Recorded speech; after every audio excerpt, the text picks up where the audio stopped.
There's a moment, and it happens before you're even aware you exist, when something that was one thing becomes two things. No signal triggers it from the outside, but no instruction arrives. The cells just know or behave as if they do. I was on a track earlier today, running. Nothing unusual about the run, just the sound of feet, the dull ache in the shins that takes a few minutes to settle, and the sky above the field doing that thing it does sometimes where it can't decide between grey and pale white. When I stopped, my heart was moving so fast I could feel it in my throat. Not in a frightening way, just present, loud in a way it usually isn't. And standing there with my hands on my knees, I had a thought that felt almost too simple. Why does it have 4 chambers at all? Welcome, by the way, to the Sleepy Biologist. If you're here for the first time, this is what we do. Slow things down, sit with biology the way you'd sit with something you genuinely want to understand, not memorize. And if you've been here before, quietly on other nights, thank you. This space exists because you keep returning to it. Now, back to that question. The heart that sits inside you right now, beating somewhere between 60 and 100 times a minute without any conscious effort on your part. It was not always 4 chambers. There was a version of it early in your development that looks nothing like what it became. Around 3 weeks after fertilization, something begins forming in the embryo that scientists call the cardiac crescent. Not a heart yet, more like a suggestion of one. A thin grouping of cells that curve slightly, like a parenthesis with ambitions. These cells are already different from their neighbours, already committed, in the strange biological sense of that word, to becoming cardiac muscle. By day 22 or 23, this crescent folds inward. It forms a tube. A single hollow tube beating. A beating tube. That's what you were briefly. It's easy to skip past that. The word tube sounds temporary, like scaffolding, but this tube was already working, already contracting in waves, already moving fluid that would eventually become blood. It had a function before it had a shape, and it would spend the next several weeks doing something that still feels, to me, slightly improbable, folding itself into the organ you felt hammering in your chest this afternoon. The folding is called cardiac looping, and it matters enormously because a tube can only pump in one direction. What the heart eventually needs to do is much more complicated than that. It needs to handle 2 separate circuits of blood simultaneously at different pressures without mixing them. The tube loops, to the right in most people. This is not random. The direction of that loop is determined by the molecular signals that are themselves influenced by a deeper asymmetry in the embryo. The left side of your body and the right side are not, it turns out, biologically identical even at the earliest stages. The rightward looping is one of the first visible signs of that difference. Once the tube loops, regions of it begin to specialize. The bulge that will become the right ventricle, the section that will become the left. The atria forming above, walls growing inward between spaces that were continuous hours before. This process, the partitioning, takes weeks, and it's worth sitting with how strange that is. The heart is beating the entire time it's being divided. There's no pause for construction, no moment where function stops while structure catches up. The organ is working and becoming simultaneously. Walls form between the chambers through a process called septation. 2 different walls growing from different directions meeting roughly in the middle. The one separating the 2 atria, the upper chambers, grows upward from below and downward from above. There's a moment partway through fetal development where this wall has a hole in it. Not an accident, a necessary hole. The fetal lungs aren't working yet, so blood doesn't need to travel through them in the usual way. And this opening, called the foramen ovale, lets blood pass directly between the atria instead. Most people are born with this hole closed or closing. The act of taking a first breath changes the pressure inside the chest so dramatically that the two sides of the wall are pushed together and, over the following weeks or months, fuse. Some people, roughly 1 in 4, never fully fuse. The opening remains small, mostly harmless, usually undiscovered. You may be one of them. You would likely never know. The ventricular septum, the wall dividing the two lower chambers, is a different structure entirely. It's muscular at the base, membranous near the top, and the membranous portion is the last to close, arriving late in fetal development as if it needed more time to decide. This timing matters because the timing of septation determines the timing of electrical isolation between chambers.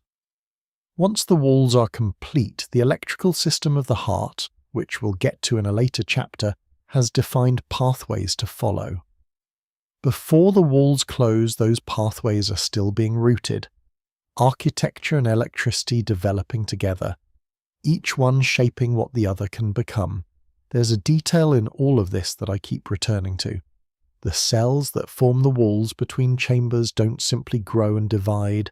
Some of them die deliberately in a process called apoptosis to sculpt the spaces. The 4 chambers are not just built, they are also carved. Certain cells receive a signal that says, in effect, your role here is to be absent, and they comply. The shape of the heart is partly a record of that absence. What you feel when your heart beats, that particular pressure, that specific rhythm, is the consequence of a geometry that includes the places where cells chose or were chosen to disappear. Outside, the clouds haven't moved much.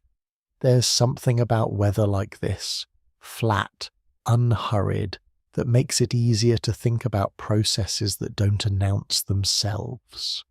The heart forming in an embryo doesn't announce itself either. It doesn't wait for readiness. It begins as before the surrounding body has any way of knowing it's there. And by the time it's fully shaped, it's already been working for months. The 4 chambers you were curious about, the ones you could feel racing after your run, they didn't arrive as a plan. They arrived through weeks of folding, signaling, partitioning, and the quiet exit of cells that had finished what they came to do. And somewhere in the next few weeks of fetal development, the last wall closes, the last hole seals, and a 4-chambered heart begins the work it will not stop doing for the remainder of a life.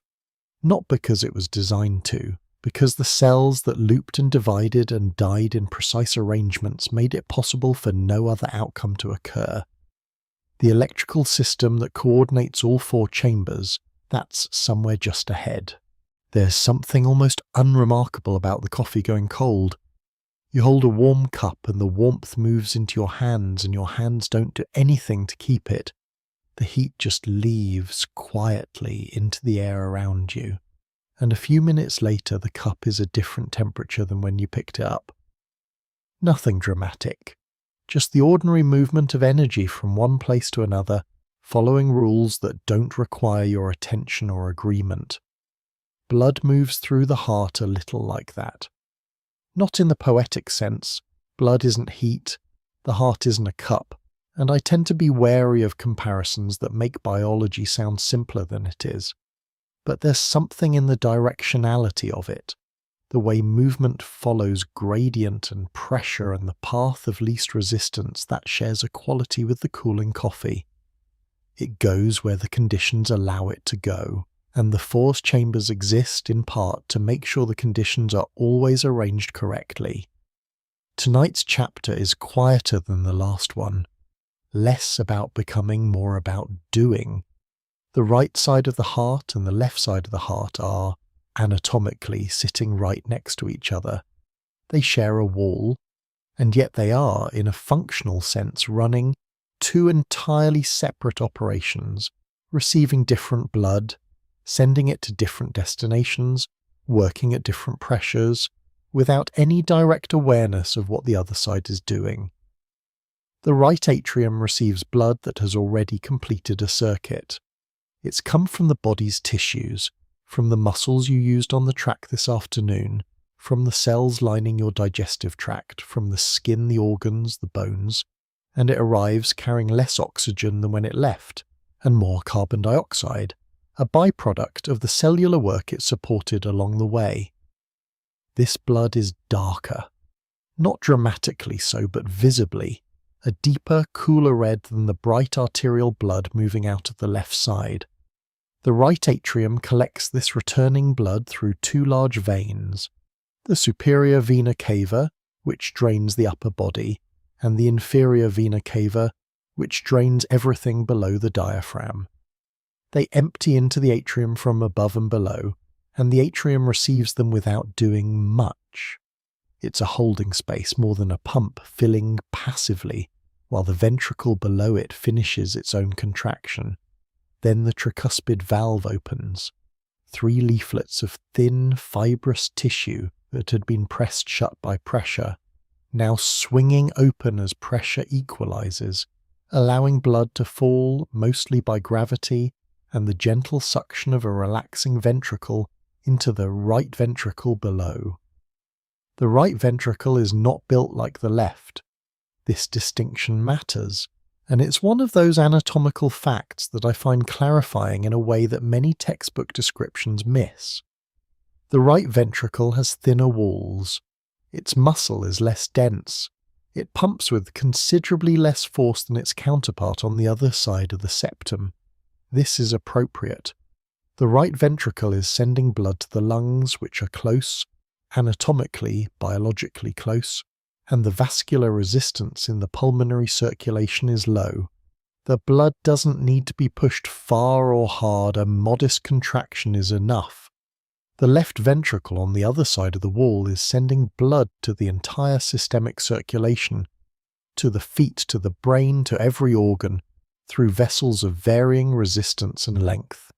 It has to generate considerably more pressure. Its walls are roughly 3 times thicker than the right ventricle's. Same rhythm, same electrical signal, same timing, but a different magnitude of force.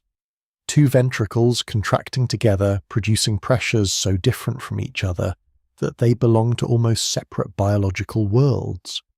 The wall between them bears that pressure differential every second of every day. From the right ventricle, blood moves through the pulmonary valve and into the pulmonary arteries. And here is one of those small biological details that tends to surprise people when they first encounter it. The pulmonary arteries carry deoxygenated blood.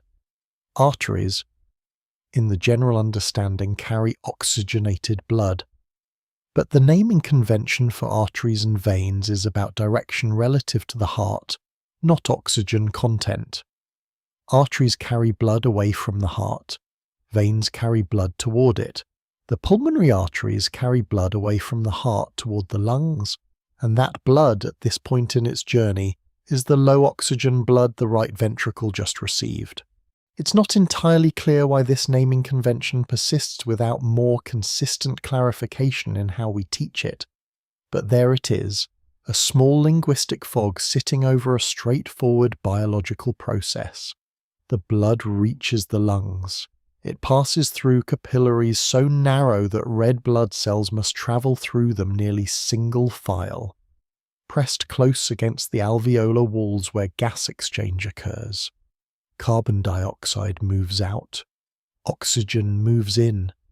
The blood changes, not its volume, not its temperature in any meaningful way, just its chemical cargo, and then it begins the return trip. Back toward the heart now, through the pulmonary veins, 4 of them, 2 from each lung, into the left atrium. This is the quietest chamber in terms of mechanical work. It receives, it holds briefly, it passes the blood through the mitral valve into the left ventricle below. The mitral valve has 2 leaflets, unlike the tricuspid's 3, and it is, structurally, one of the more mechanically stressed valves in the heart, partly because the pressure on the left side is higher, partly because of its geometry. It's the valve most commonly affected in certain types of heart disease, which is perhaps less surprising once you understand the pressure environment it operates in every minute of every day. The left ventricle fills. Its thick walls hold still for a fraction of a second, stretched by the incoming volume.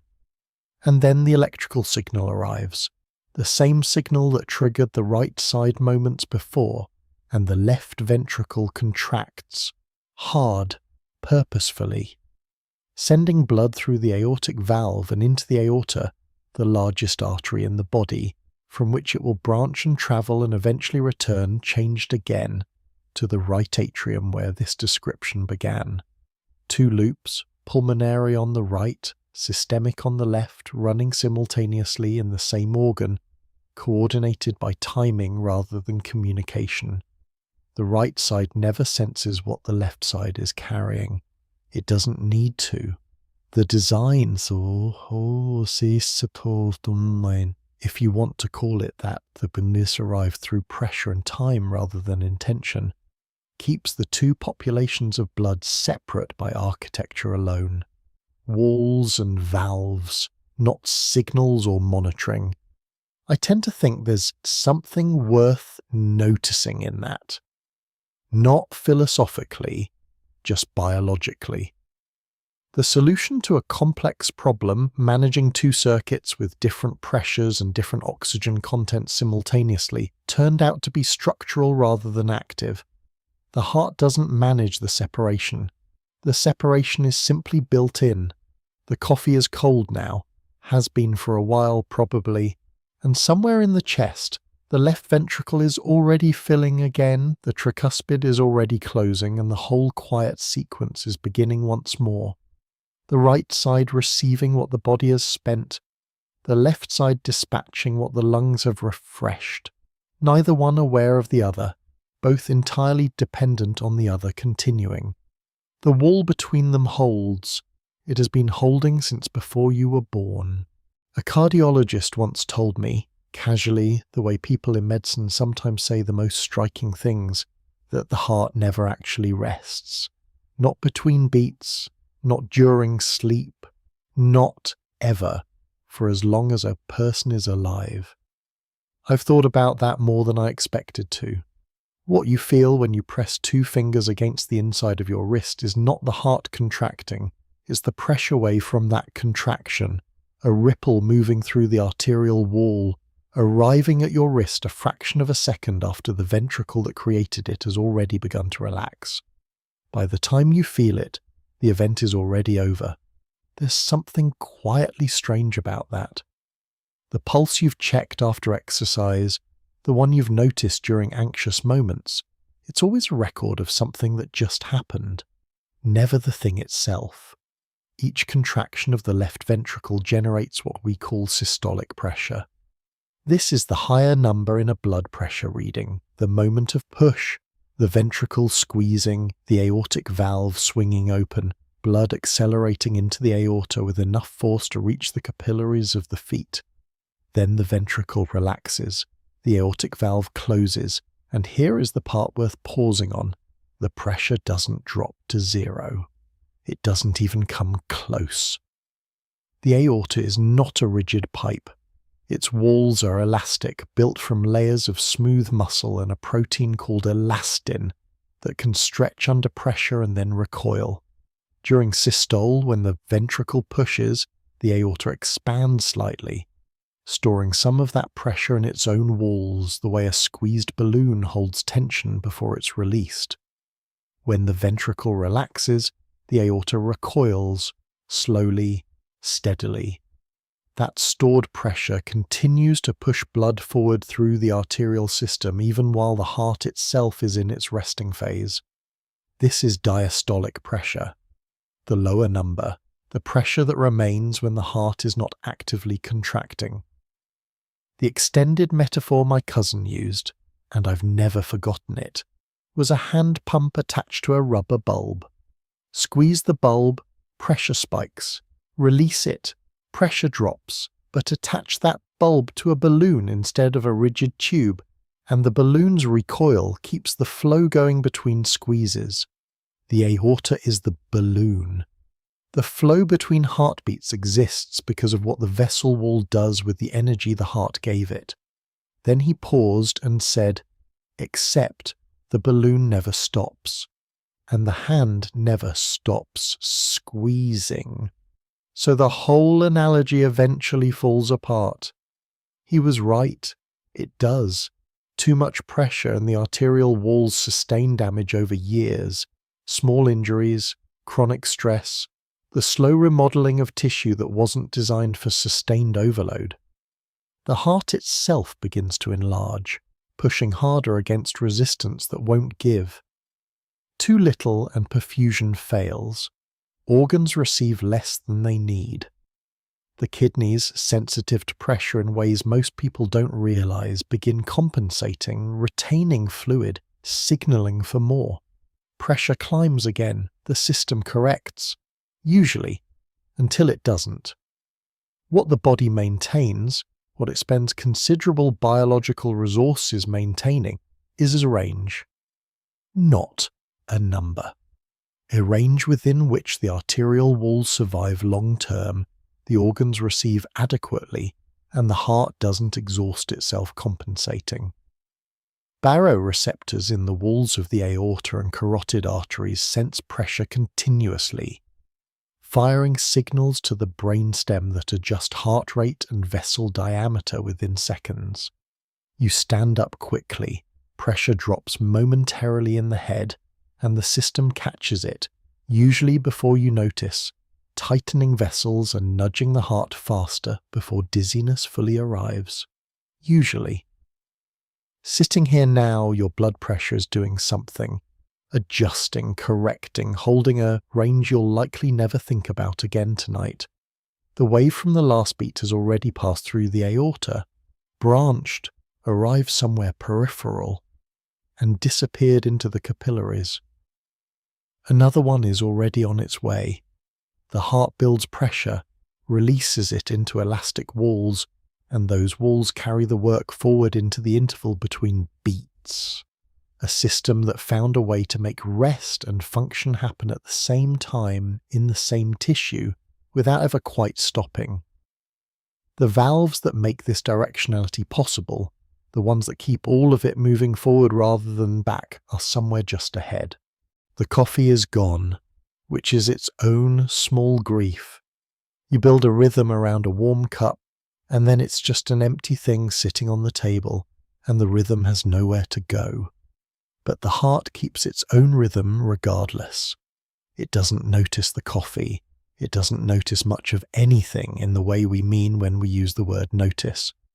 It just continues, opening, closing, governed entirely by pressure and by four structures that have no muscle of their own, yet somehow never make a mistake about which direction to move. The valves of the heart are, in one sense, among the simplest structures in the entire organ. They are flaps, fibrous, flexible, attached at their base to rings of dense connective tissue that anchor the whole valve apparatus within the heart wall. They don't contract. They don't receive nerve signals telling them when to open or close. They respond to exactly one thing, the difference in pressure on either side of them. When pressure behind a valve exceeds pressure in front of it, the valve opens. When pressure in front exceeds pressure behind, it closes. That's the entirety of the mechanism. And yet this passive pressure-driven system operates correctly. In most people, for most of a lifetime, somewhere in the range of 2.5 billion times. There are 4 valves, 2 on the right side of the heart, 2 on the left, each positioned at an exit point of one of the 4 chambers. The tricuspid valve sits between the right atrium and the right ventricle. 3 leaflets, cusps, that open to let blood fall downward into the ventricle during filling, and snap shut when the ventricle begins to contract, preventing the blood from simply being pushed back the way it came. The pulmonary valve sits at the exit of the right ventricle opening into the pulmonary artery. It has a different architecture, 3 cusps shaped like half moon. Moons, which is why valves of this type are called semilunar. When the right ventricle contracts, pressure builds until these cusps are pushed open and blood moves forward. When the ventricle relaxes, pressure in the pulmonary artery briefly exceeds pressure in the ventricle, and the cusps fill with blood, billow outward like small pouches, and press against each other, sealing the opening. There is no latch, no active closure, just geometry and pressure meeting at the right moment. On the left side, the mitral valve guards the passage between the left atrium and left ventricle. 2 leaflets instead of 3, which gives it a different mechanical character than the tricuspid. It's larger, under higher pressure, and its leaflets are tethered by thin, fibrous strings called chordae tendineae, anchored to the ventricular wall by small muscular projections. These strings prevent the valve from inverting, from being pushed backward into the atrium, when the left ventricle generates its substantial pressure during contraction. Without those strings, the valve would simply flip the wrong way. Blood would move backward. The whole direction of flow would be compromised. The aortic valve, like the pulmonary, is semilunar.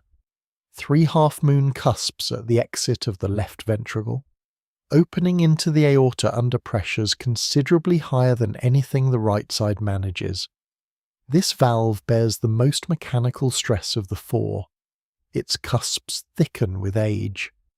Calcium deposits can accumulate along their edges over decades.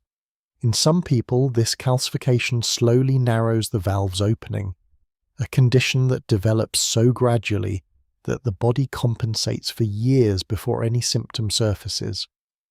I find something worth sitting with in the fact that valve disease is so often discovered late.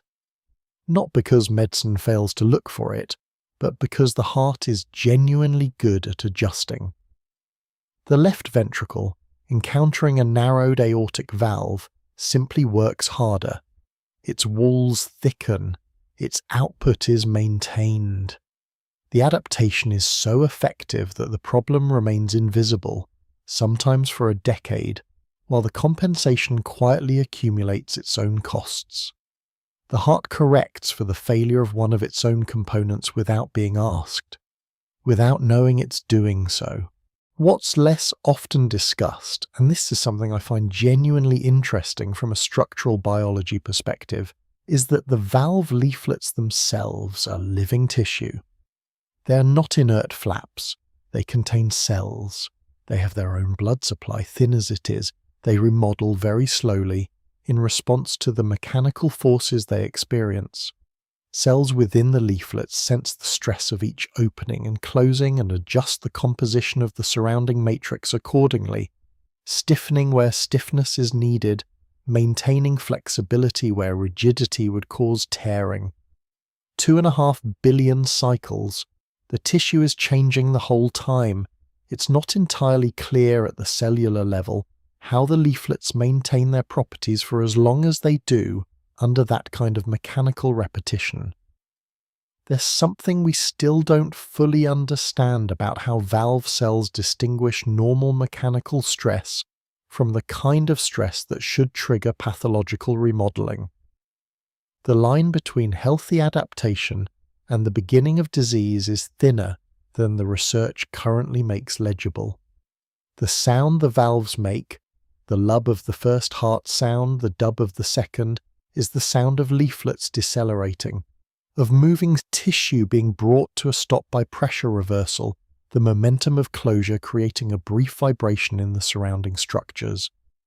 Lube, the mitral and tricuspid closing at the start of ventricular contraction.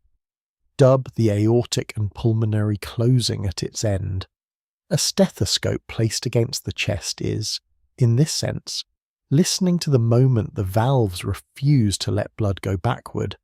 The sound is not the heart working, it's the heart holding its direction. Outside, the clouds are probably still doing what clouds do when they can't decide. Sitting there, neither arriving nor leaving, just present in the particular non-committal way of overcast evenings. There's something in that stillness that fits the valves somehow, not dramatic, not forceful, just positioned exactly where they need to be, doing exactly one thing, doing it without variation or complaint, for as long as the pressure keeps asking them to. The chordae tendineae pulling gently on the mitral leaflets right now in this moment, as the left ventricle contracts somewhere below your sternum, the aortic cusps filling with blood, billowing closed, holding. A direction maintained not by intention but by structure. The coordination between all four chambers, how they sequence their contractions so that the valves are always encountering the right pressure at the right moment, that's something the electrical system makes possible. And the electrical system is a different kind of quiet altogether. You've probably never noticed the stagger. Nobody does, really. It's too small, too internal, too buried inside a rhythm that the body presents as one unified thing, but it's there, a deliberate offset between the two sides of the heart. A timing gap measured in milliseconds that makes the entire cycle possible. Without it, the heart couldn't function. With it, the heart doesn't need to think. The sequence begins at the top. Both atria fill first, the right receiving blood from the body, the left receiving blood from the lungs, both collecting passively while the ventricles below them are still finishing their own contraction. Then the atria contract, both of them. Together or close enough to together that the difference is negligible. This atrial contraction isn't the main event. It contributes perhaps 10 to 30% of ventricular filling. The ventricles have already received most of their blood through passive filling alone, just from the pressure gradient between atrium and ventricle, while the atrioventricular valves are open. The atrial contraction is more like a final nudge, a small push that tops off the volume before the larger work begins. The ventricles fill, the mitral and tricuspid valves are still open. Everything is still. For a fraction of a second, the whole heart is in a kind of loaded quiet. Then the ventricles contract. And here is where the stagger appears, not between left and right, but between top and bottom. The atria and ventricles do not contract simultaneously. If they did, the valves between them would have no reason to close, pressure would be rising on both sides at once, and the organized directional movement of blood would become something considerably messier. Instead, there is a delay. A built-in pause between the atrial signal and the ventricular response engineered, if that word applies to something that evolved, into a small cluster of cells sitting at the boundary between the upper and lower chambers. This cluster is called the atrioventricular node, or AV node. The electrical signal that triggers each heartbeat originates elsewhere, in the sinoatrial node, tucked into the wall of the right atrium, which we'll spend more time with in a later chapter. That signal spreads across both atria, triggering their contraction, and then arrives at the AV node, and the AV node slows it down. Not because something goes wrong, because slowing it down is precisely its function.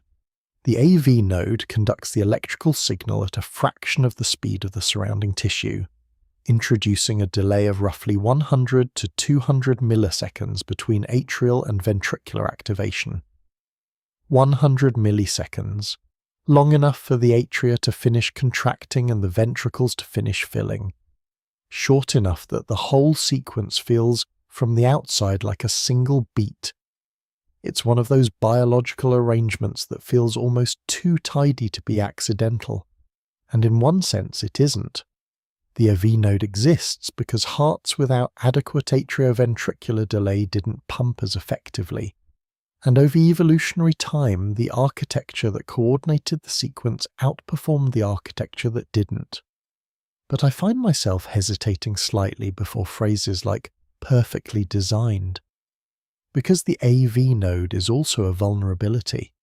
It's the only electrical connection between the atria and the ventricles, the only pathway through which the signal can pass because the fibrous rings anchoring the valves are electrically inert and block conduction everywhere else. One node, one pathway. If it fails, the atria and ventricles lose their coordination entirely. The ventricles left without instruction will often generate their own rhythm, slower, less reliable, originating from somewhere in the ventricular tissue itself. The heart continues, but the synchrony is gone. After the AV node, the signal accelerates again. It enters a specialized conduction pathway, the bundle of His, then the left and right bundle branches, then a network of fibers called the Purkinje system that distributes the signal rapidly across the ventricular walls. The distribution matters. The ventricles don't contract from top to bottom like a hand squeezing a tube. They contract in a more complex pattern, beginning at the apex, the pointed lower tip, and moving upward, which pushes blood toward the outflow tracts at the top of each ventricle rather than trapping it at the bottom. The sequence of electrical activation determines the mechanics of contraction. Change the sequence and the pump becomes less efficient. This is why certain arrhythmias, disruptions to the normal conduction pattern, reduce cardiac output even when the heart is still beating at a normal rate. The rate is fine, the sequence is wrong, and sequence, it turns out, matters as much as speed. The right ventricle and left ventricle contract together, or nearly so.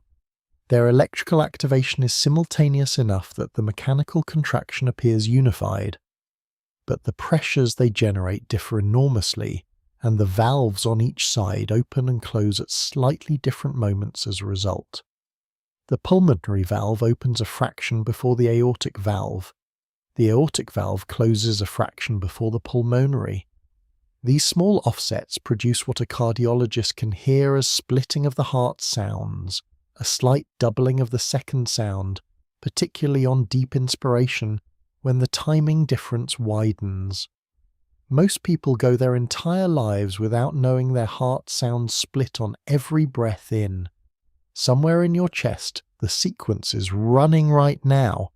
Atria filling, atria contracting, AV node receiving and delaying, bundle branches distributing, ventricles contracting from apex upward, valves opening in their particular order, blood moving in its particular direction.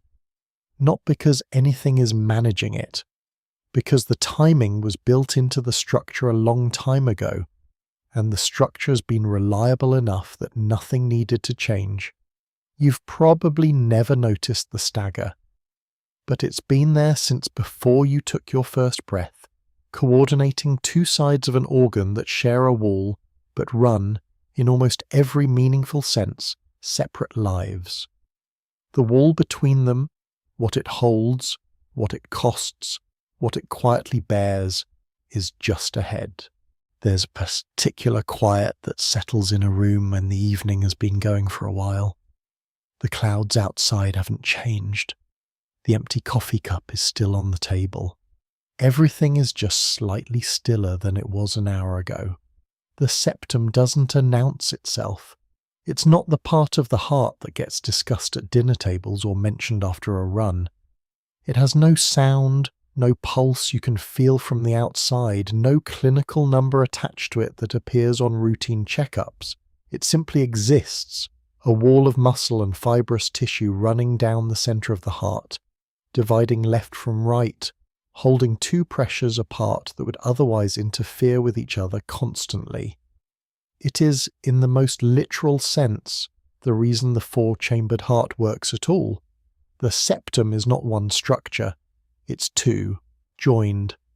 The upper portion, separating the two atria, is called the interatrial septum. It's thin, remarkably thin in places, particularly in a region called the fossa ovalis, which is the remnant of the foramen ovale mentioned in the first chapter.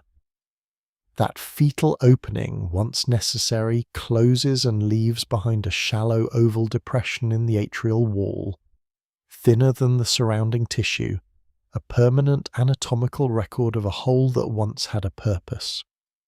The lower portion, separating the two ventricles, is the interventricular septum. This one is thicker, muscular through most of its length, with a small membranous section near the top where the muscle transitions to fibrous tissue. The muscular portion contracts with the left ventricle during each beat, bulging slightly toward the right ventricle as left ventricular pressure peaks. The right ventricle in this sense is slightly shaped by its neighbour's effort. In fetal life, the interatrial septum develops in two overlapping layers, the septum primum growing downward, the septum secundum growing alongside it, the two leaving a gap between them that functions as a one-way valve. Blood can pass from right atrium to left atrium through this gap, but not the other direction. At birth, when the lungs expand and pulmonary circulation begins properly, the pressure relationship between the two atria reverses. Left atrial pressure exceeds right. The two layers of the septum are pushed together and, over weeks or months, fuse into a single wall. In roughly 1 in 4 people, this fusion is incomplete. A small channel remains, a patent foramen ovale. Most are never detected. Some are found incidentally during imaging for unrelated reasons. It's not entirely clear why some close and others don't. The variation is real, and the mechanism behind it remains incompletely understood. What the septum does beyond simple separation is participate in the mechanical function of both ventricles simultaneously. During contraction, the interventricular septum moves in coordination with the left ventricular free wall. It is, functionally, part of the left ventricle's pump mechanism, but it also forms the medial wall of the right ventricle, and its motion contributes to right ventricular output as well. One wall, two functions. Neither ventricle fully owns it. There's something in that arrangement, a shared structure serving competing pressures, that feels representative of how the heart solves most of its problems. Not by separating things cleanly, but by finding the geometry where two demands can be met by the same tissue at the same time. The wall holds, every second of every day, against a pressure differential that never fully disappears. The septum maintains the separation that makes the four-chambered heart viable. It doesn't rest between beats. It doesn't have a mechanism for signaling distress before the distress becomes significant. It simply continues, muscle and fibre, and the quiet remnant of a fetal opening that closed before you were a day old. What the heart does when it needs to feed itself, how it supplies blood to its own walls, including this one, is somewhere just ahead. Think about what it would mean to only be able to eat between tasks, not during them, not before them, only in the brief gaps between one thing ending and the next thing starting, and only if those gaps actually arrive, which isn't guaranteed.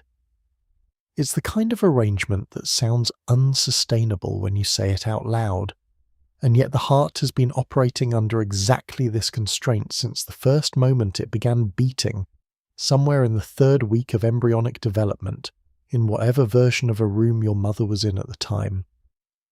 The heart is the hardest working muscle in the body. It receives no rest in the conventional sense, and it supplies itself with blood, the oxygen and glucose it needs to keep contracting, through vessels that are partially compressed every time it does the very thing that keeps the body alive. The coronary arteries emerge from the aorta almost immediately after the aortic valve, two main vessels, the left and right coronary arteries, branching off from small openings in the aortic root called the coronary ostia. From there they travel across the outer surface of the heart, branching further, sending smaller vessels down into the myocardium, the muscular wall itself. The arrangement looks from the outside like a network of tributaries laid across the surface of a rounded, moving structure, which is more or less what it is. During systole, when the left ventricle contracts with the force necessary to push blood into the aorta, the muscular walls of the ventricle compress the vessels running through them, The intramuscular pressure during a strong left ventricular contraction is high enough to reduce or even briefly stop blood flow through the coronary vessels embedded in that wall. The heart squeezes, its own vessels close down, the muscle momentarily cuts off its own supply. Then systole ends, the ventricle relaxes, the compression releases, and in the relative low-pressure interval of diastole, blood flows freely through the coronary arteries, perfusing the myocardium with what it needs to contract again. This means the heart muscle is fed primarily during its own relaxation phase, not its working phase, which produces a dependency that isn't immediately obvious until you consider what happens when diastole is shortened. At very high heart rates, during intense exercise or in certain arrhythmias, the cardiac cycle accelerates. Both systole and diastole shorten. But systole, being a mechanical event tied to the physics of ventricular contraction and valve function, can only shorten so much before cardiac output is compromised. Diastole absorbs more of the reduction. Shorter diastole means less time for coronary perfusion, less time for the heart to feed itself. In a healthy heart with clean coronary arteries, this is managed adequately. The vessels dilate in response to increased demand, flow velocity increases, and the muscle receives enough.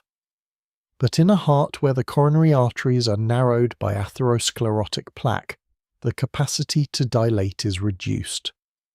The same high heart rate that a healthy heart handles without difficulty becomes, in a compromised coronary system, a moment of genuine supply-demand mismatch. This is the mechanism behind exercise-induced angina, the chest tightness some people feel during exertion that resolves with rest. The heart, working harder, needing more, asking its narrowed vessels for something they can no longer reliably deliver. The left coronary artery and the right coronary artery don't supply equal territories. The left main coronary artery is short, only a centimetre or two, before it divides into two major branches, the left anterior descending artery, which travels down the front of the heart and supplies a large portion of the left ventricular wall and the interventricular septum, and the left circumflex artery, which curves around the left side of the heart to supply the lateral and posterior walls. The right coronary artery travels along the right side of the heart, supplying the right ventricle, and, in most people, the inferior portion of the left ventricle, and, crucially, the sinoatrial node and atrioventricular node. The electrical generators of the heart receive their blood supply predominantly from the right coronary artery, which means that a blockage in the right coronary artery doesn't just threaten muscle, it threatens the rhythm itself. I find this worth pausing on. The same vessel that supplies the inferior heart wall also feeds the cells that coordinate every heartbeat. Structure and a rhythm dependent on the same few millimeters of arterial diameter remaining open. There are small connections between the coronary arterial territories, anastomoses, thin collateral vessels that can over time enlarge if a main vessel narrows slowly enough. The heart, in a sense, can partially reroute its own supply if the threat develops gradually rather than suddenly. This collateral development is slow, weeks to months, and it only occurs if the narrowing gives it time. A sudden blockage, a plaque rupture, a clot, gives the collateral system no time to respond. The heart can adapt to a slow problem in ways it simply cannot adapt to a fast one. Outside, the evening has fully settled now. The kind of dark that arrives not all at once but in increments, the room a little dimmer than it was a paragraph ago. The coronary arteries are perfusing the myocardium right now, in the quiet intervals between contractions, supplying the muscle with what it needs to do this again and again without interruption. The heart feeds itself last, in the gaps its own effort creates, through vessels compressed by the very contractions they're trying to support. And somehow, for most people, for most of a lifetime, this is enough. The electrical system that tells the heart when to contract, The signal that begins everything described in this chapter and every chapter before it has its own quiet origin story. That's where we're going next. There's a forest in Cincinnati, Mount Airy if you've been following this channel for a while, and I went there some weeks ago, not to film, not to write, just to walk. I'd been working on a video about how forests decide where to send their carbon, and at some point the research started feeling like it needed air around it, needed actual trees somewhere in the periphery rather than just browser tabs and notes. So I went, and at some point on a trail I fell. Nothing serious. A root, a misjudged step, the particular embarrassment of the ground arriving faster than expected. But in the seconds after, sitting there, hands on the dirt taking stock, my heart was going faster than it had any reasonable right to be for someone who had simply tripped. It wasn't the fall. The heart doesn't wait for an assessment of severity before it responds. Something much faster than thought had already evaluated the situation.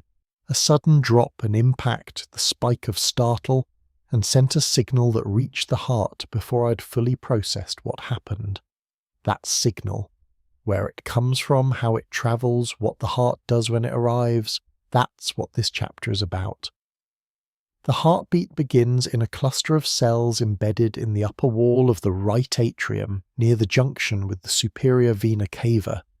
This cluster, the sinoatrial node, the SA node, is small enough that it would be difficult to see with the naked eye if you were somehow looking at an exposed heart. It contains at most a few thousand specialized cells. A few thousand cells in an organ that contains billions. And yet these particular cells set the rhythm for everything. What makes them different is their electrical behavior. Most cardiac muscle cells, once activated, require an external signal to fire again.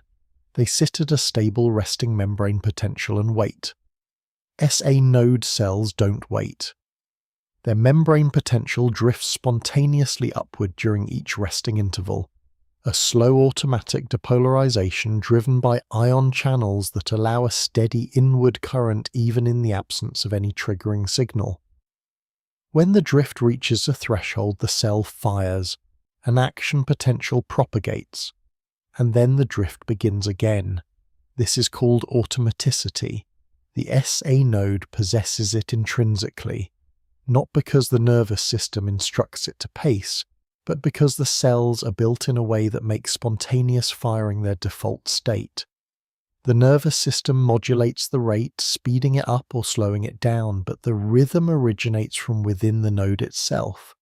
Remove a heart from the body entirely, place it in the right ionic solution, and it will continue beating. Not because anything is telling it to, because its own cells haven't been told to stop.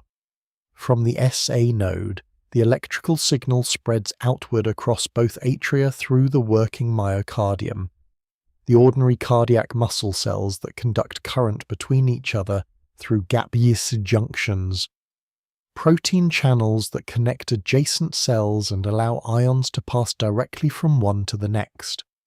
The signal moves as a wave, not a single point of activation traveling through a wire, but a broad front of depolarization expanding across the atrial surface the way a disturbance expands across still water when something breaks the surface. Both atria activate within a fraction of a second of each other, contract, and the signal arrives at the AV node, which we spent time with in the previous chapter, where it slows, delays, and then accelerates again into the ventricular conduction system. The bundle of His, the left and right bundle branches, the Purkinje fibers spreading through the ventricular walls like the finest branches of something that's been growing for a very long time, reaching places the larger pathways couldn't access directly. When I fell in the forest, what the startle response did, among other things, was trigger a release of norepinephrine from nerve terminals directly on the SA node.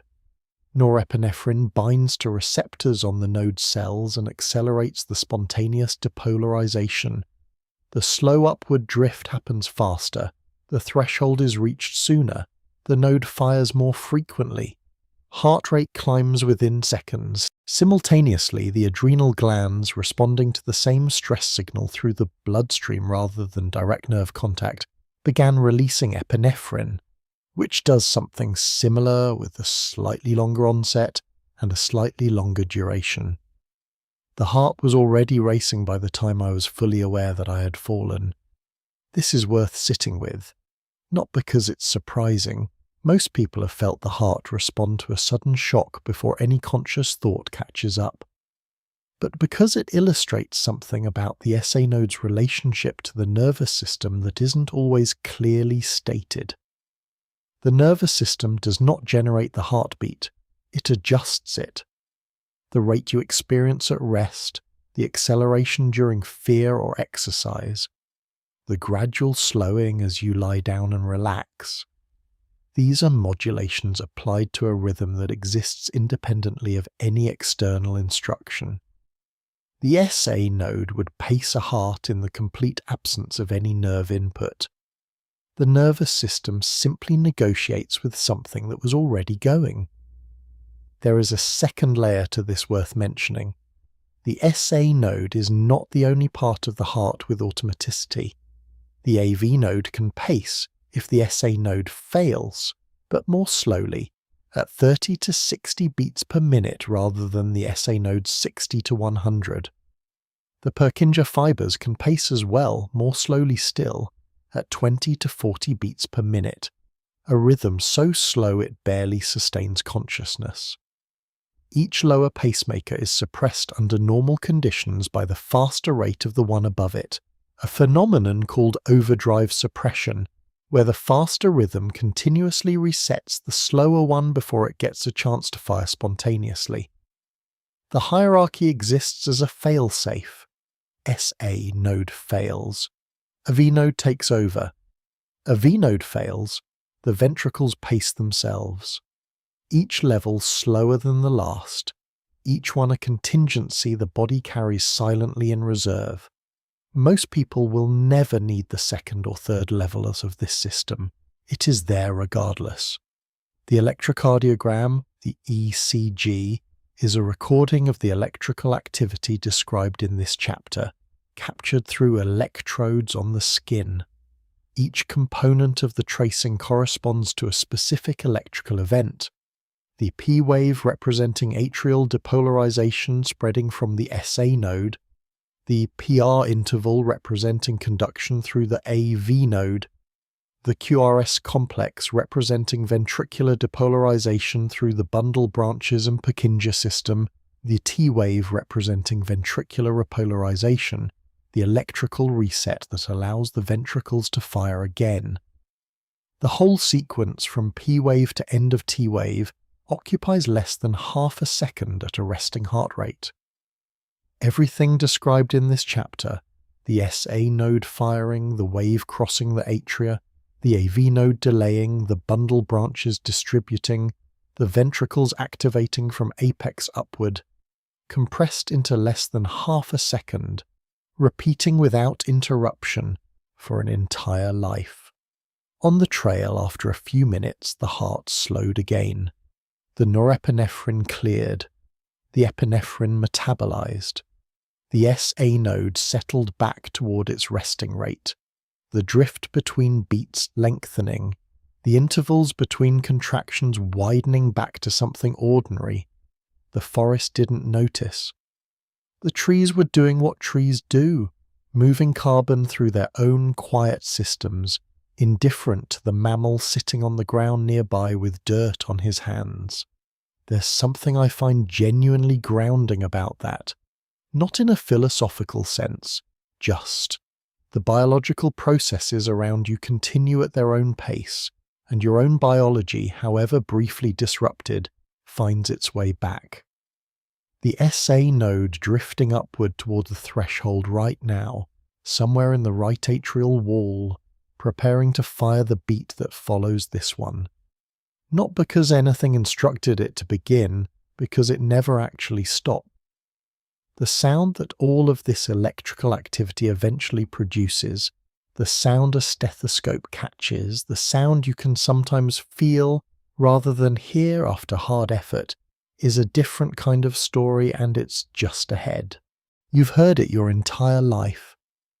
In a quiet room, pressed against a pillow, after running upstairs, that familiar double knock, steady and repeating, so constant it stops registering as a sound and becomes something closer to silence. Background, furniture, the kind of thing you only notice when you're looking for it, or when something briefly changes. Most people, if asked what causes the sound, would say the heart beating, which is close, but not quite right. The first sound, the one physicians write as S1, the lub in the familiar lub-dub, is the sound of the mitral and tricuspid valves closing. Both of them nearly simultaneously at the very beginning of ventricular contraction. What you're hearing is not muscle contracting. Muscle contraction is electrically driven and mechanically silent in the way it generates force. What creates audible sound is the sudden deceleration of blood, moving freely through an open valve one moment, brought abruptly to a halt as the leaflet snaps shut and pressure reverses. The closure isn't quiet, the leaflets have mass, the blood has momentum. When the two meet at the point of valve closure, the surrounding structures, the ventricular walls, the chordae tendineae, the adjacent tissue, vibrate briefly at low frequency. That vibration, travelling through the chest wall, is what the stethoscope catches, what your pillow transmits to your ear on a still night. The second sound, S2, the dub, is the closure of the aortic and pulmonary valves, occurring at the end of ventricular contraction as the ventricles begin to relax and pressure in the great vessels briefly exceeds ventricular pressure. S2 is slightly different in character from S1, higher frequency, shorter duration, and, this is the part worth pausing on, splits on inspiration. When you breathe in, the negative pressure in the chest draws more blood into the right side of the heart, slightly increasing right ventricular volume and prolonging its ejection time. The pulmonary valve stays open a fraction longer. Its closure is delayed relative to the aortic valve closure, and the two components of S2, aortic first, pulmonary second, become briefly audible as separate events. On every inhalation, your second heart sound splits in two, not dramatically, not loudly, just two closures instead of one, separated by milliseconds, detectable with the stethoscope in the right position. Most people go their entire lives without knowing this happens with every breath. There are third and fourth heart sounds as well, S3 and S4, both quieter, both lower in frequency, both occurring during diastole rather than systole. S3, when present, is the sound of blood rushing into a ventricle that resists filling, the vibration of the ventricular wall during early rapid filling, audible when the wall is stiff or the volume of incoming blood is unusually high. In young people and athletes, it can be a normal finding. In older adults, it often signals something worth investigating. S4 occurs just before S1, caused by the atrial contraction pushing blood into a ventricle that isn't accepting it easily. A stiff, non-compliant ventricle, usually the left, usually from chronic pressure overload. A 4-sound heart is telling a different story than a 2-sound one.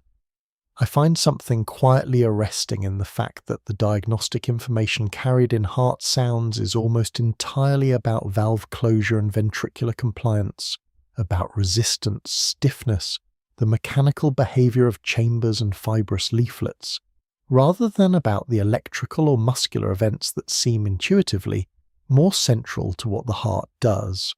The heart's audible biography is written in its hesitations, in the moments things close, resist or absorb. You've heard it your entire life.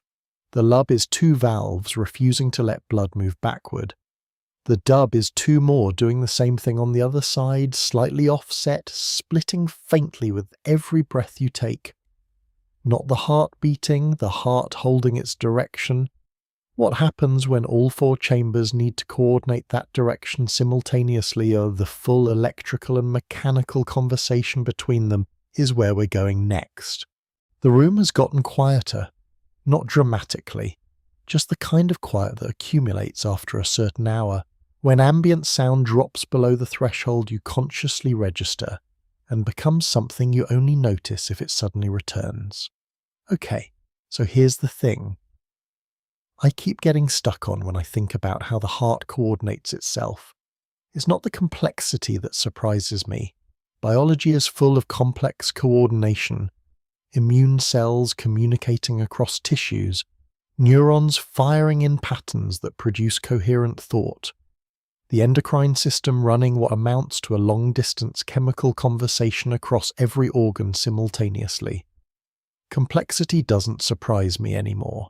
What surprises me is that the heart does it without any of that.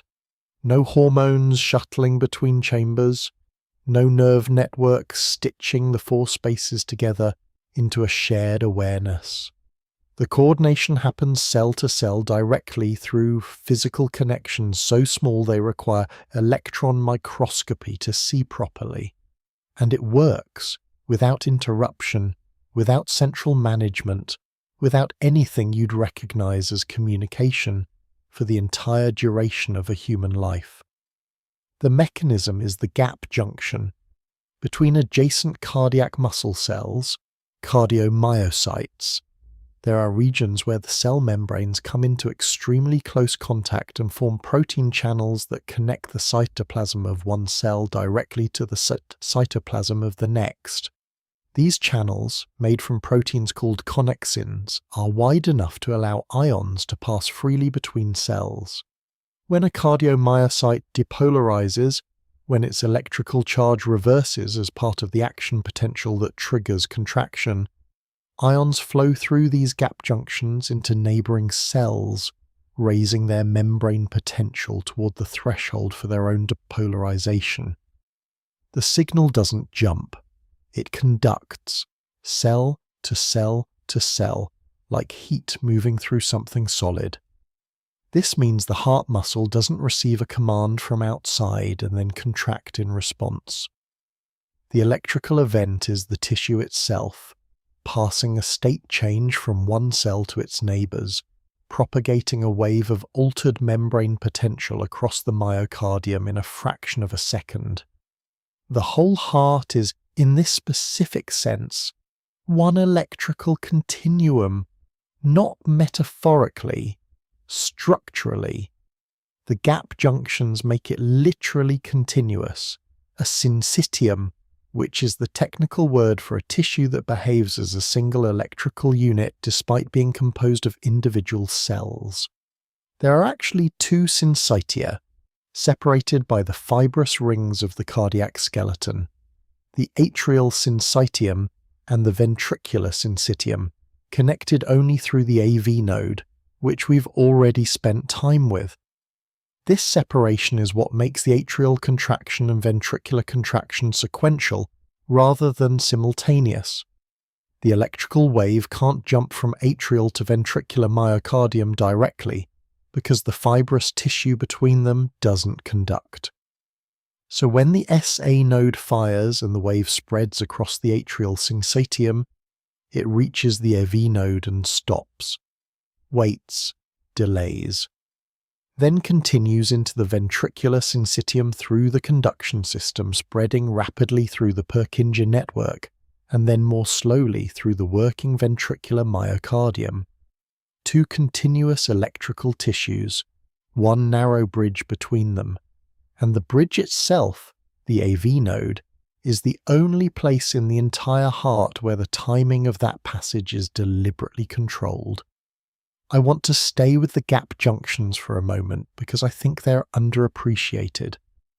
The arrangement, cells sharing their electrical state directly with neighbors, no intermediary, no signaling molecule required, is fast in a way that nerve-based coordination simply isn't. Neural transmission involves synapses, neurotransmitter release, receptor binding, postsynaptic depolarization. Each step takes time. For a muscle that needs to contract in coordinated waves several times per second, that latency would introduce timing errors the heart can't afford.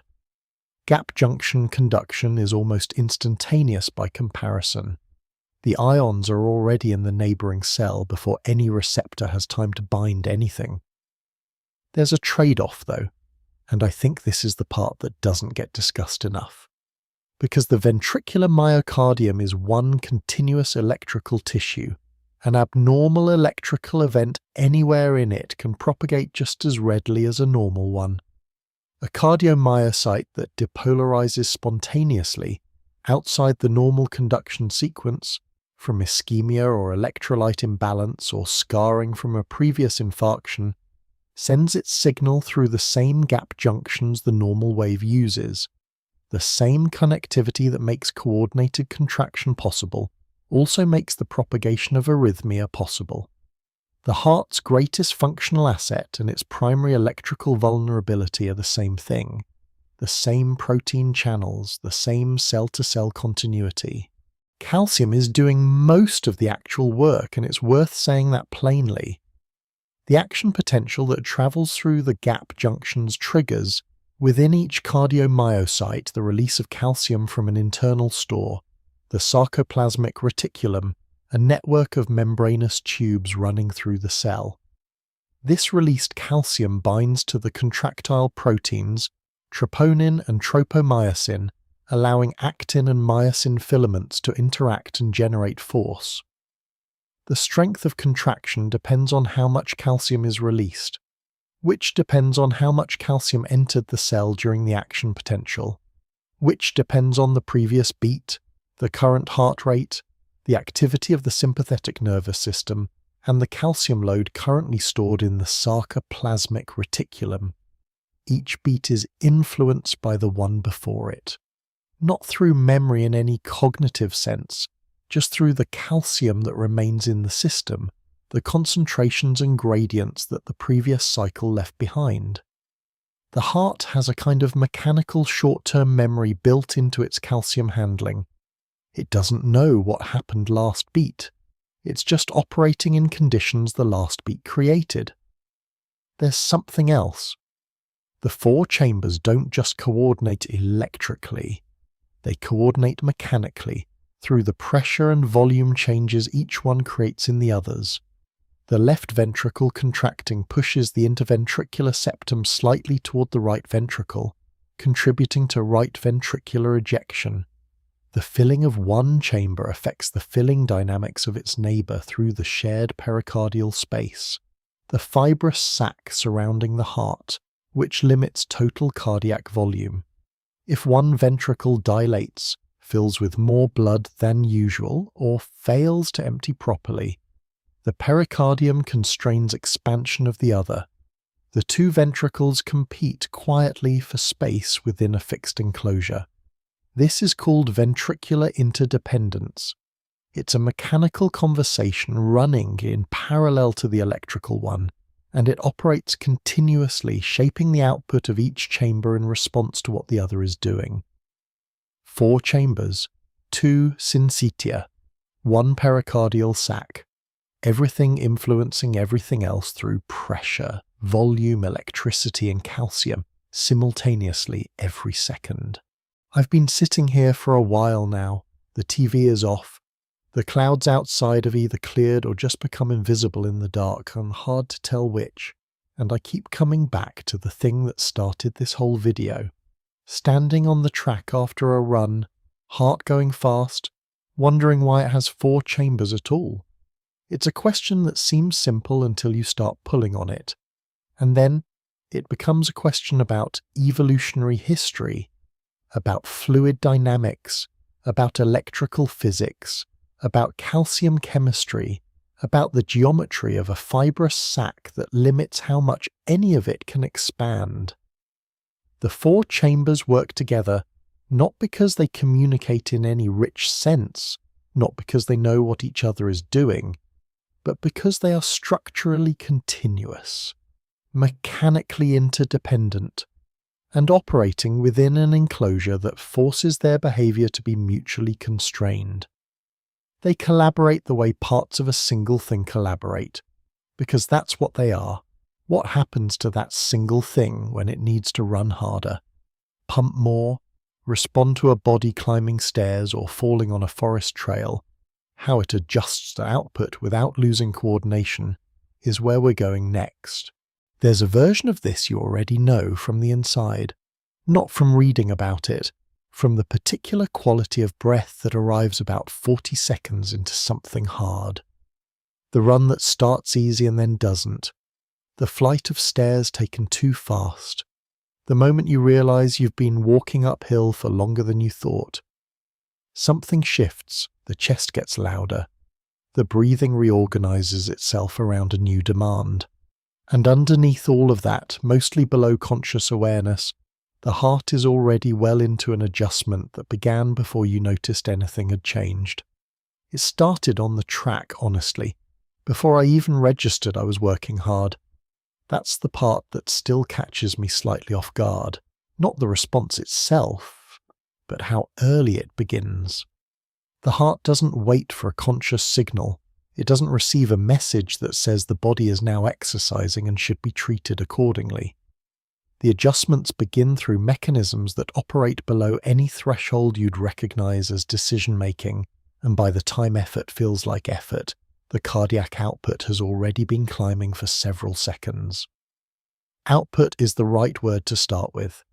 Cardiac output, the volume of blood the heart pumps per minute, is the product of two things: how many times the heart beats per minute, and how much blood it ejects with each beat. Heart rate multiplied by stroke volume. At rest, in a healthy adult, this sits somewhere around 5 litres per minute, roughly the entire blood volume, circulated once every 60 seconds.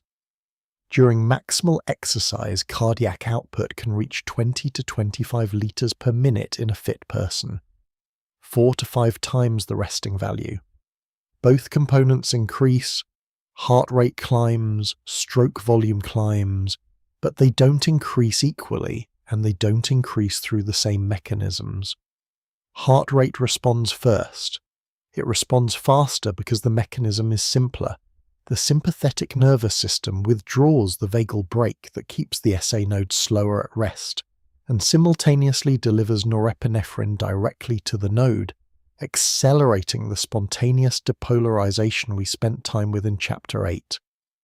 Within seconds of the onset of exercise, heart rate is already moving.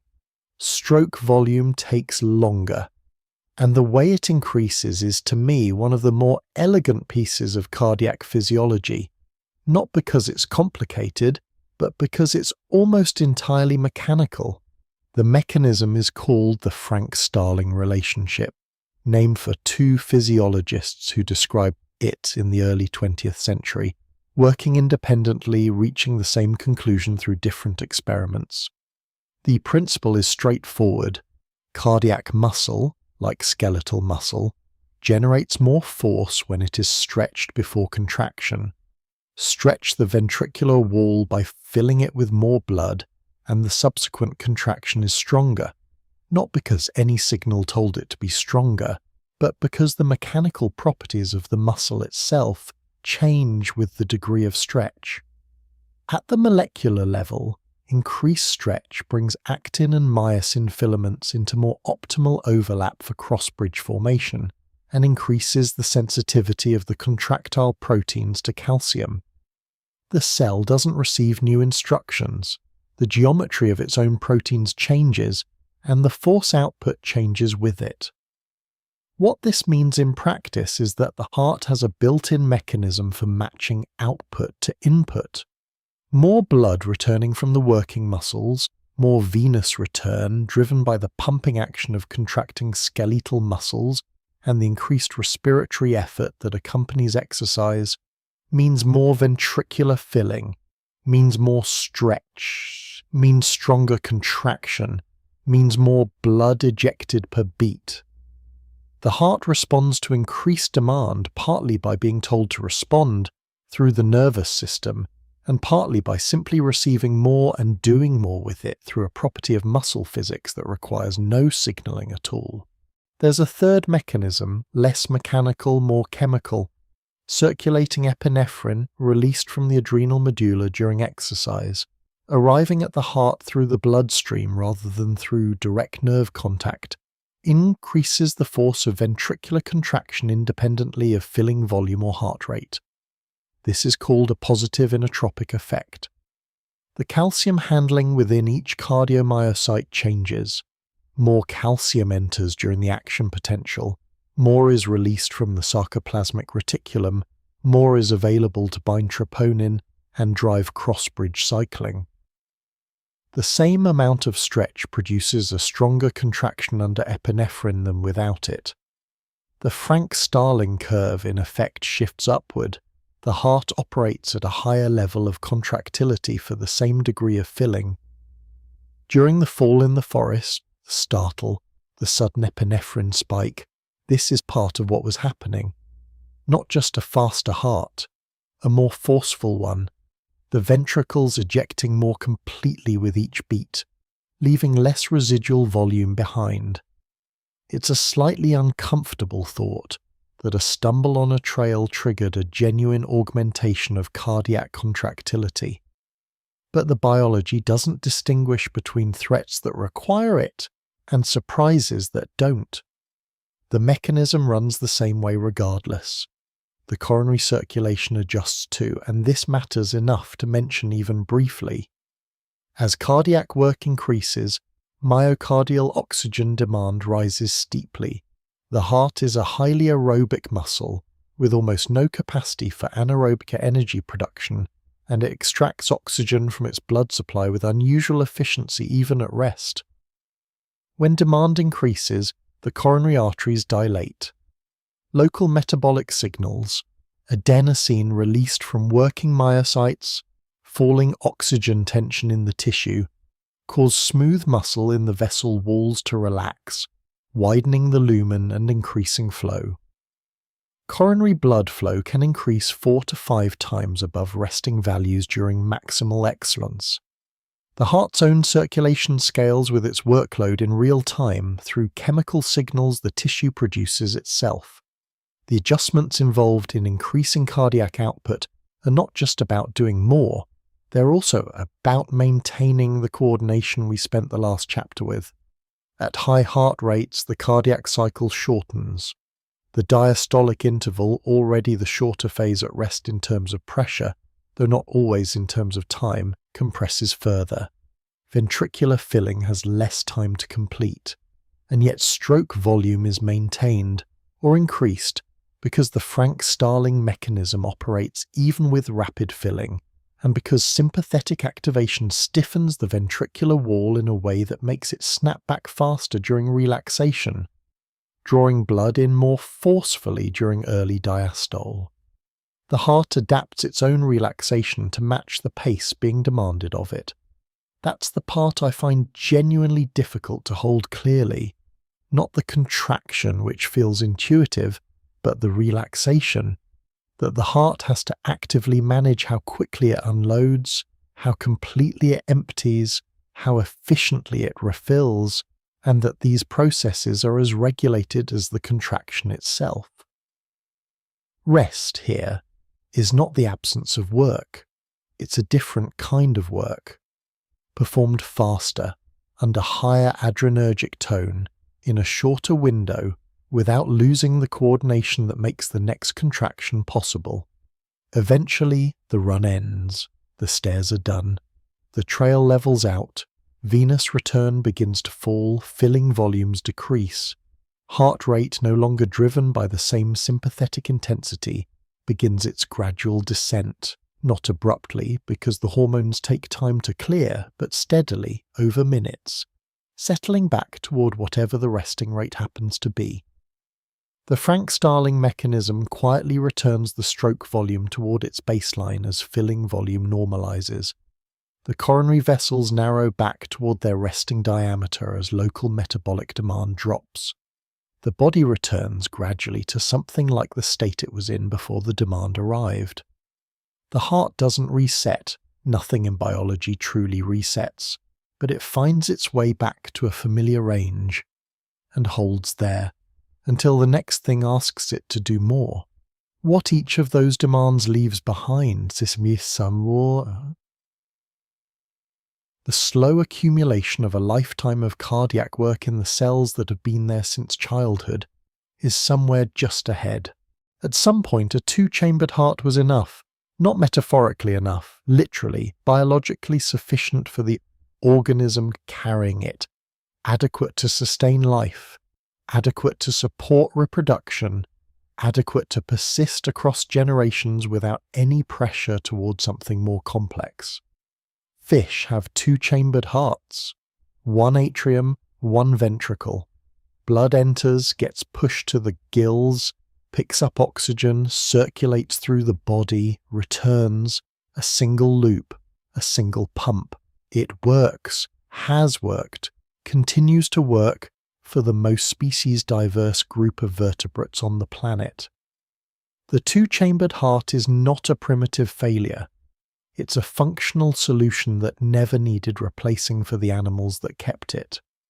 The problem arrived with land, not immediately, not as a sudden biological crisis, but the transition from aquatic to terrestrial life, which happened across many lineages over tens of millions of years, through intermediate forms that are difficult to reconstruct cleanly, introduced a circulatory demand that a single loop system handles poorly.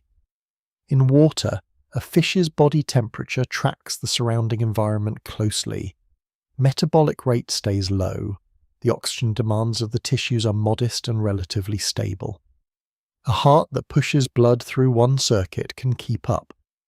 On land, and especially for animals that generate their own body heat, endotherms, meaning birds and mammals, the metabolic demands are considerably higher and considerably more variable.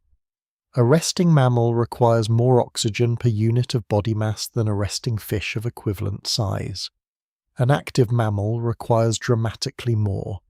The circulatory system has to be capable of scaling to that demand. A single circuit manages this poorly for one specific reason. The pressure required to push blood through the systemic circulation, through the resistance of thousands of kilometers of vessels against gravity to the extremities and back, is much higher than the pressure appropriate for the pulmonary circulation, where delicate alveolar capillaries would be damaged by systemic pressures. Two different circuits, two different pressure requirements, one pump trying to serve both simultaneously. Something had to give. Amphibians have three chambers, two atria, one ventricle. The oxygenated blood returning from the lungs and the deoxygenated blood returning from the body both empty into the single ventricle, where they mix to varying degrees before being pumped out again. It's not a clean separation, but it's not entirely without structure either. The geometry of the ventricle and the timing of blood entry from each atrium creates regions of preferential flow that reduce mixing more than you'd expect from the anatomy alone. Oxygenated blood tends to be directed toward the systemic circuit. Deoxygenated blood tends toward the pulmonary circuit. Tends to, not always, not completely. It's an imperfect solution that works well enough for an animal whose metabolic demands stay modest, which is most amphibians, most of the time. Most crocodilians have four chambers, which is interesting and worth noting. They're more closely related to birds than to other reptiles, and the four-chambered heart reflects that lineage more than their outward appearance suggests. Most other reptiles have a three-chambered arrangement, with varying degrees of ventricular separation depending on the species. Four chambers, complete separation of pulmonary and systemic circuits, appeared independently in two lineages, birds and mammals. This is the part I find myself returning to when I think about this topic. Not the same ancestral four-chambered heart, inherited and maintained. Two separate lineages, under separate evolutionary pressures, arriving at the same structural solution through different developmental pathways. Birds descended from theropod dinosaurs. The four-chambered heart in their lineage traces back through a reptilian ancestor that was already developing more complete ventricular separation, driven by the metabolic demands of an increasingly active lifestyle. Mammals descended from a different lineage entirely, the synapsids, a group that diverged from the reptilian line before the ancestors of birds did. The four-chambered heart in mammals developed along a separate path. Same answer, different working. It's not entirely clear at what point in each lineage the separation became complete. The fossil record doesn't preserve soft tissue well enough to reconstruct the hearts of extinct animals directly. What we can do is look at the developmental genetics of living animals and infer carefully something about the mechanisms that were available. The gene networks that guide cardiac septation, the formation of the walls between chambers, are ancient. Some of the transcription factors involved in building a four-chambered heart in a human embryo have homologs in zebrafish, which have two chambers. The molecular toolkit predates the structure it eventually built, which suggests the four-chambered heart didn't require entirely new genetic innovations. It required the reorganization and elaboration of developmental programs that were already present in earlier vertebrates. Existing instructions, redeployed in new combinations, producing a different architecture. Evolution rarely invents, it adjusts what's already there. The heart beating somewhere in your chest right now is the result of two independent lineages finding the same solution, through the same ancient molecular toolkit, under the pressure of a metabolic demand that a single circuit couldn't meet. It's not the only possible solution, it's just the one that worked, twice over, well enough to persist. What that heart accumulates across a lifetime, what decades of demand leave inside the cells that have been there since before you were born, is just ahead. The sleepiness is arriving now, the kind that doesn't announce itself loudly but just quietly redistributes weight. The head gets heavier, the eyes take slightly longer to refocus, thoughts start losing their edges, which is actually appropriate, because this chapter is about the pause. There is a moment in every cardiac cycle where nothing appears to be happening. The ventricles have contracted, the blood has left, the aortic and pulmonary valves have closed. The electrocardiogram, if you were watching one, would show a quiet stretch of baseline between the T wave of one beat and the P wave of the next. A flat line that looks, in the most literal sense, like rest. It isn't. Diastole, the interval between contractions, occupies roughly 2/3 of the cardiac cycle at a resting heart rate, which means the heart spends more time in this phase than in systole. More time in the phase most people would describe as the heart not doing anything. The first thing that happens after the ventricles finish contracting is isovolumetric relaxation. The semilunar valves, aortic and pulmonary, have just closed. The atrioventricular valves, mitral and tricuspid, haven't opened yet. For a brief moment, the ventricles are sealed chambers, neither filling nor emptying, just relaxing, their walls releasing tension, their internal pressure dropping rapidly. The muscle is actively unwinding, not passively, actively. Cardiac relaxation requires energy. The calcium that flooded the cytoplasm during contraction, binding troponin and driving the cross-bridge cycling, must now be pumped back into the sarcoplasmic reticulum and out across the cell membrane. These pumps consume ATP. The cell works to return itself to a state where it can be filled again. A heart that runs short of energy, from ischemia, from metabolic stress, relaxes poorly before it contracts poorly. Diastolic dysfunction, as it's called, often precedes systolic dysfunction in certain disease processes. The failure of rest comes before the failure of effort.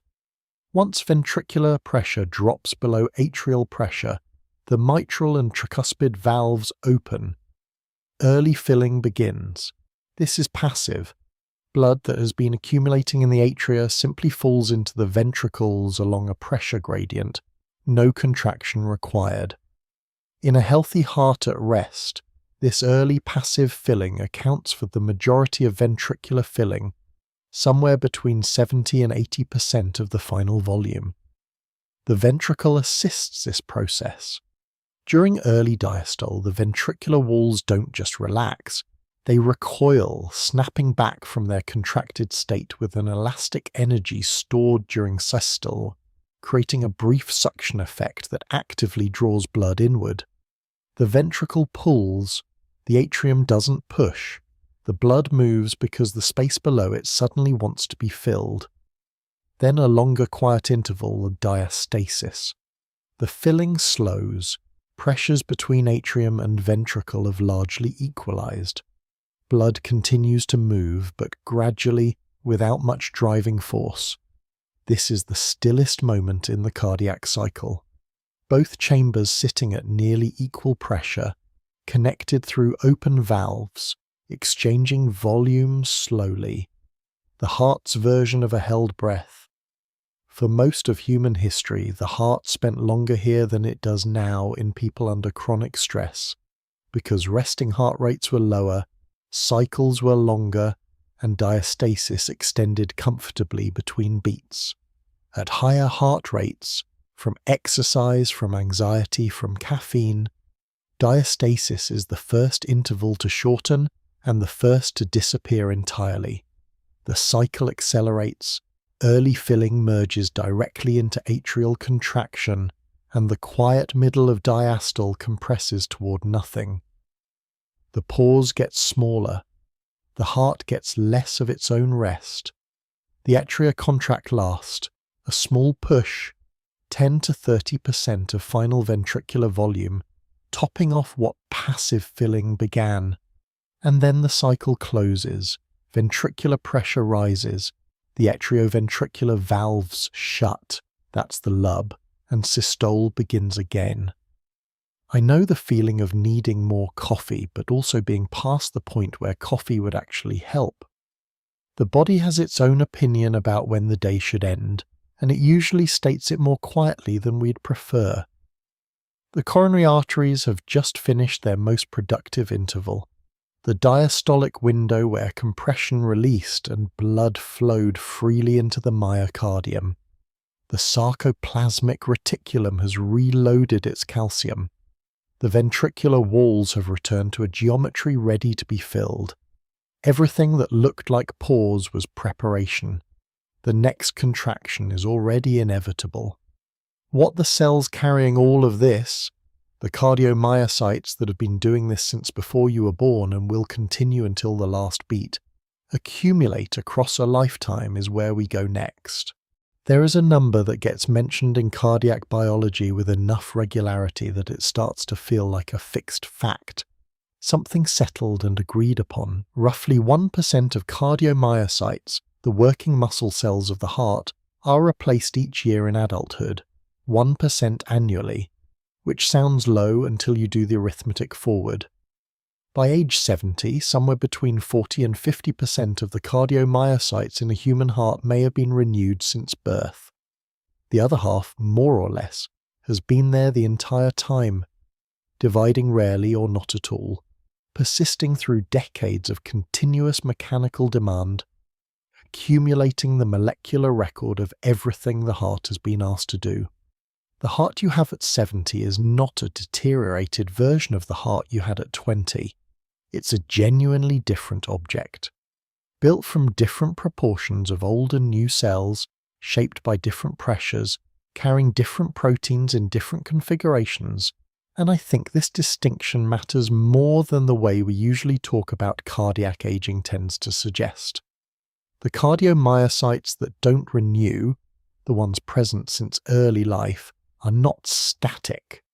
They change continuously at the molecular level, responding to the cumulative load of decades of contraction and relaxation, adjusting their protein composition in ways that are adaptive up to a point and problematic past it. The myosin-heavy chain isoforms, the motor proteins that drive cross-bridge cycling and generate contractile force, shift with age. In the developing heart, a faster isoform predominates, producing rapid, energetically expensive contractions suited to the demands of early life. With age, the expression gradually shifts toward a slower isoform, producing contractions that are less forceful but more efficient in terms of oxygen consumption per unit of work. The heart trades speed for economy, quietly, over decades, without any conscious negotiation between the cells making the change and the organism experiencing it. Whether this shift is purely adaptive or partly the consequence of cellular wear is not entirely resolved. There are researchers who argue the isoform shift represents an optimized response to the changing metabolic environment of the aging heart. There are others who read it as the beginning of a decline in contractile reserve, a narrowing of the gap between what the heart can do at rest and what it can do under maximum demand. Both positions have evidence behind them. The honest answer is that it's probably both, in proportions that vary considerably between individuals. The extracellular matrix, the scaffolding of collagen and other structural proteins that surrounds the cardiomyocytes and gives the ventricular wall its mechanical properties, accumulates changes that are less reversible than the protein shifts within individual cells. Collagen cross-linking increases with age. The fibrous matrix between cells becomes stiffer, less compliant, more resistant to the stretching that underlies the Frank-Starling mechanism discussed in Chapter 11. The ventricles fill less easily. The early passive filling that accounts for most of ventricular volume in a young heart becomes a smaller contribution. The atrial contraction, that final nudge, becomes proportionally more important. This is why the loss of normal atrial rhythm in older adults carries more hemodynamic consequence than the same arrhythmia in a younger person. The young heart fills adequately without the atrial push. The older heart, with a stiffer ventricle, relies on it more. The atria, in this sense, become more load-bearing with age, not because they change dramatically, but because what they're compensating for has. The mitochondria deserve a mention here, and they don't always get one in discussions of cardiac aging. Cardiomyocytes are among the most mitochondria-dense cells in the human body. Roughly 30% of the cell volume in a healthy adult cardiomyocyte is occupied by mitochondria, packed tightly alongside the contractile filaments to supply the continuous ATP demand of a muscle that never stops working. These mitochondria accumulate damage over time. Mitochondrial DNA, separate from nuclear DNA, more exposed to the reactive oxygen species generated by oxidative metabolism, with less efficient repair mechanisms, acquires mutations across decades of replication and oxidative stress. Mitochondrial function declines gradually, the efficiency of ATP production falls, and the cardiomyocyte's energetic reserve narrows. A cell that could once ramp its ATP production sixfold under maximum demand may, by late middle age, manage threefold. The ceiling drops, the floor stays roughly where it was. This is part of why the decline in maximum cardiac output with age is steeper than the decline in resting cardiac output. The resting heart manages adequately on a reduced energetic reserve. The maximally stressed heart bumps against the ceiling that's no longer where it used to be. There's something in this that I keep returning to and haven't fully resolved in my own thinking. The cardiomyocytes that have been present since early life, the ones that haven't renewed, that have been contracting and relaxing without interruption for 50 or 60 or 70 years, are carrying a molecular history that the newer cells don't have. Protein modifications, mitochondrial mutations, cytoskeletal rearrangements accumulated across decades, and yet the heart in most people continues to function, adapts, compensates, finds new equilibria at each stage of the changes it's undergoing.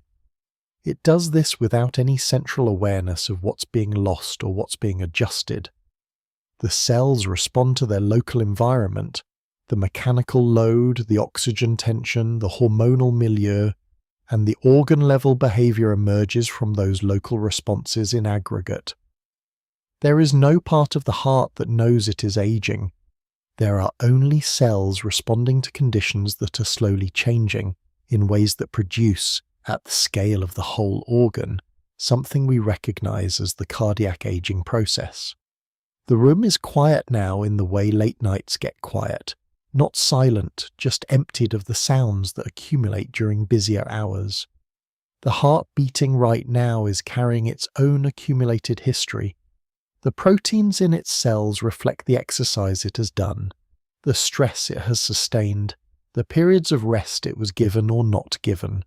The collagen in its walls is stiffer than it was 2 decades ago. The mitochondria have fewer clean copies of their DNA than they did at the start. None of this is failure. It's the record of a machine that has been running.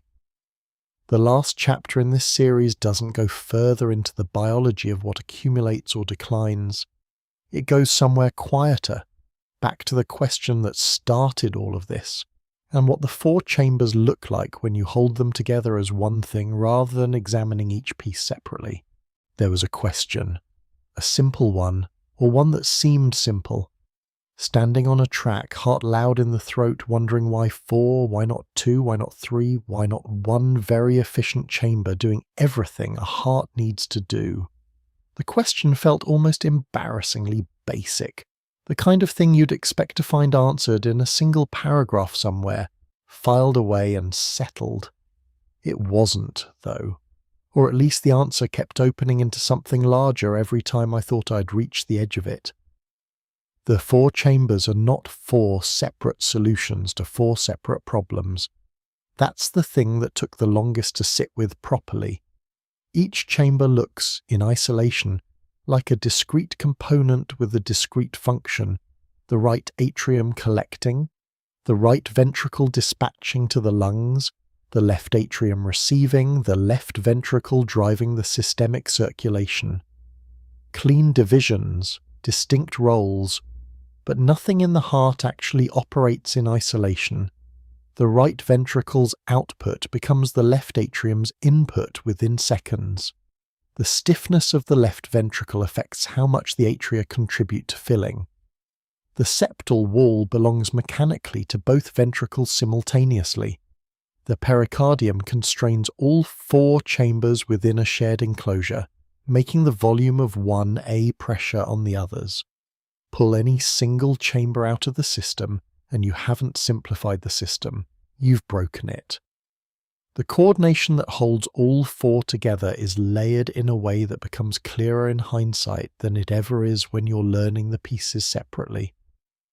There is the electrical layer, the SA node setting the rate, the AV node enforcing the timing gap, the bundle branches and Purkinje fibers distributing activation across the ventricles in a sequence that produces upward sweeping contraction rather than chaotic squeezing. This layer runs continuously, adjusted by the nervous system, never fully delegated to anything external. Beneath that, or alongside it, is the mechanical layer, gap junctions making the myocardium a continuous electrical tissue, Frank Starling mechanics matching output to input without any signaling molecule required, ventricular interdependence transmitting pressure changes through the shared septal wall and pericardial space. And beneath that, in the individual cells, the calcium layer, each cardiomyocyte managing its own release and reuptake cycle, the force of each contraction determined partly by instructions arriving from outside and partly by the calcium load the previous beat left behind. 3 layers, running simultaneously, none of them reducible to the others. The heart is coordinated at the level of ions, at the level of cells, at the level of chambers, and at the level of the whole organ, and a disruption at any level propagates through all the others. I want to say something about the four-chamber question that I couldn't have said at the beginning of this video before going through all of it. The answer to why four chambers isn't really about chambers, it's about pressure separation. The four chambers exist because two circuits running at different pressures cannot share a single pump without one compromising the other. The delicate pulmonary capillaries collapsing under systemic pressure, or the systemic circulation starving under pulmonary pressure. The chambers are the anatomical consequence of a fluid dynamics problem that evolution solved twice independently through the same structural answer. Four chambers isn't the point, the separation is the point. The chambers are just what separation looks like when you build it from muscle and valve and fibrous tissue inside a beating organ. And yet, the separation is never quite complete. The septum flexes under pressure differentials. The pericardium transmits mechanical events between left and right. The timing of valve closure on one side affects the sounds and pressures on the other. The four chambers are separate enough to maintain two distinct pressure environments and distinct oxygen populations, and connected enough to function as a single coordinated pump. Separate enough. Connected enough.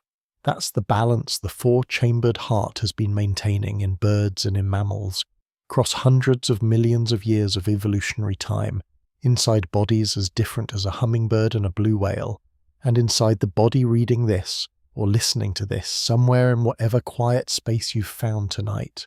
There's something I find difficult to articulate about the relationship between complexity and reliability in the heart. The more you learn about how many things have to go right simultaneously, the electrical sequence, the valve timing, the calcium handling, the coronary perfusion, the septal mechanics, the autonomic modulation, the more remarkable it seems that hearts fail as rarely as they do, rather than the more common reaction, which is alarm at how often they fail. Both responses are reasonable. I tend toward the first, though I can't fully defend it as the more rational of the two. This is where the video ends. Not because the biology ends here, it doesn't, not remotely, but because the question that started it has been followed far enough that the original simplicity of it has been replaced by something more accurate, if considerably less tidy. Four chambers, two circuits, one electrical continuum, three layers of coordination, a lifetime of accumulated molecular history in cells that have been contracting since before a person was aware of existing. And a heart, right now, doing all of it. Not because it was designed to, not because it's trying to, but because the architecture that arrived through folding and looping and septation and millions of years of pressure left it with no other option. If this video found you somewhere useful, somewhere between curiosity and sleep, which is honestly the only place I'm ever trying to reach, a like helps this channel more than it probably should, given how small a gesture it is, and if you've been here before, quietly on other nights, the membership keeps this space alive. It's the reason these videos can be long and unhurried and free of everything that usually makes the internet feel loud. Subscribe if you want to keep returning. The channel will be here. One last thing, and I'm genuinely curious about this. Drop a comment with the biological topic you'd most want to fall asleep to. The nervous system, the immune response, the way cells divide, the biology of sleep itself. Whatever pulls at your curiosity. I read them, and more often than not, the next video starts there. Good night.